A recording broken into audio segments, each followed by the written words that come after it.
The opportunity to change the course of history comes to very few. But I suggest that time is here and now. And let the word go across our troubled land.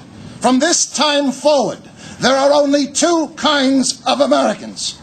Those who choose to do nothing at the most critical time in the history of this nation. The type of American who moans and complains and says you can't fight City Hall. Then there are people like you today, Olympia, Washington, who are changing the world, who are changing America, because you know we are City Hall. And let me assure you, you are not alone.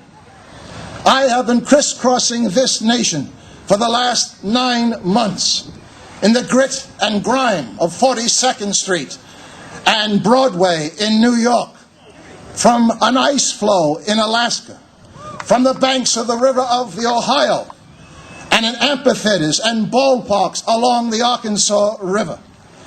And I can tell you, my dear friends, you are part of the greatest grassroots movement in the history of this country. 2 million plus of your brothers and sisters from Sacramento, California, to Missoula, Montana, to Corpus Christi, to Bangor, Maine, to Fort Lauderdale, 90% of whom never carried a protest flag, 90% of whom only saw their patriotism as voting every 4 years and paying their taxes. But like you, they have looked into their children's eyes and their grandchildren and asked themselves a question: do I want to hand over this America today to those children? No! And their response has been a resounding no. No. And thank God for that no.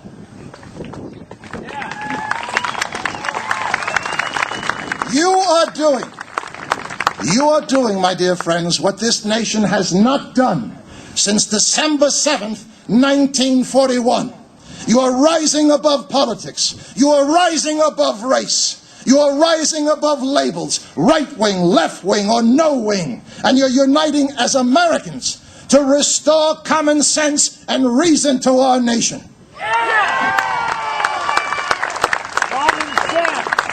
Now, many of your fellow Americans are not here today. I have a very personal note for them. 2 days ago, at 2 o'clock in the morning, I received a call from one of your own, Master Sergeant John McDonnell of the Marine Corps on the front lines of Iraq, from Washington, your state, and said to me at 2 o'clock in the morning, for those Americans who are not here, Mr. Paine, tell the American people we are fighting the enemy without. It's time for them to stand up and fight the enemy within who would destroy our country. Tell them, Mr. Paine, tell them, Mr. Paine, now is the time to be afraid of what will happen if we don't speak up. This nation is approaching the dark shadow of Armageddon with a vicious cancer that is reversing every founding principle we have fought for, replacing government, self-government, with government of the government, by the government, and for the government.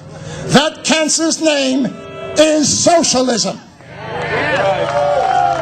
And the enemy within, are disguising the end of our democracy under the politically correct banners of globalism and progress. Don't be fooled, America. Failure by any other name is still failure.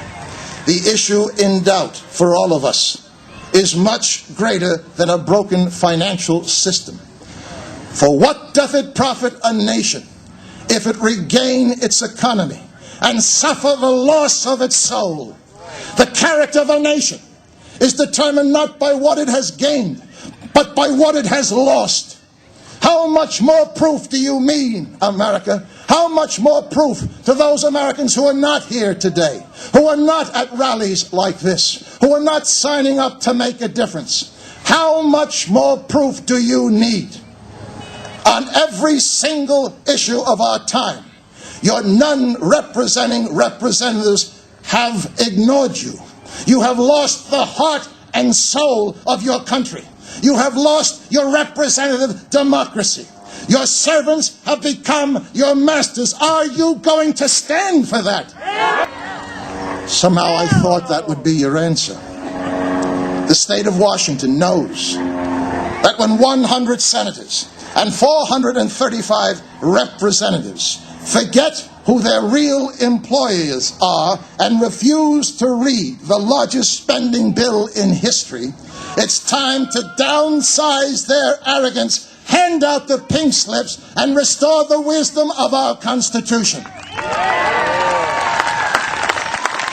The state of Washington knows that every man, woman, and child in this audience and watching us around the country on television now pays more for being governed than for food, clothing, and shelter combined.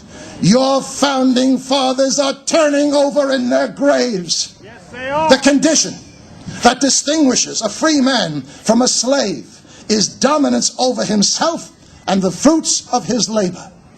By that definition, my dear friends, the American taxpayer has officially become a ward of the government. This year alone, every man, woman, and child in this audience will pay 12% more on their taxes. That revenue from the 12% won't even begin to pay the interest on the government loans that have mortgaged your children's future and 5 generations of your children's future. Washington, a state that realizes when taxation with representation becomes more oppressive than taxation without representation, it's time to surrender or fight. Surrender or fight. Which do you choose, Washington? Well, our Declaration of Independence agrees with you.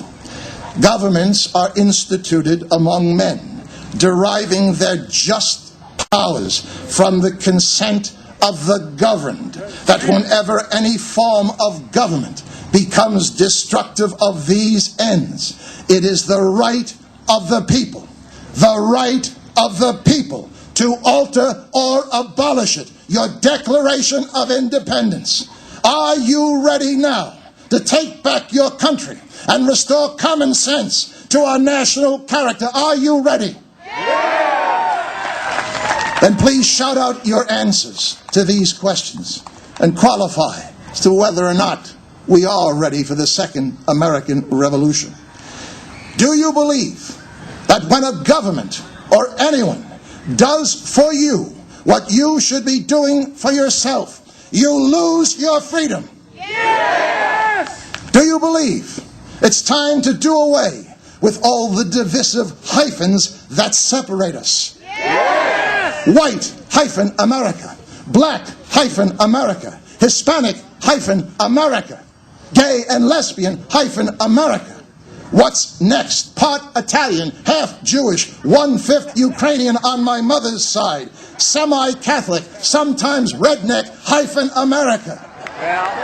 You want unity and pride in country? Then stop identifying yourselves by the color of your skin and by your race. We're Americans! You are hyphenating yourself to death. Isn't it time for all of us just to be proud to be Americans? Yeah!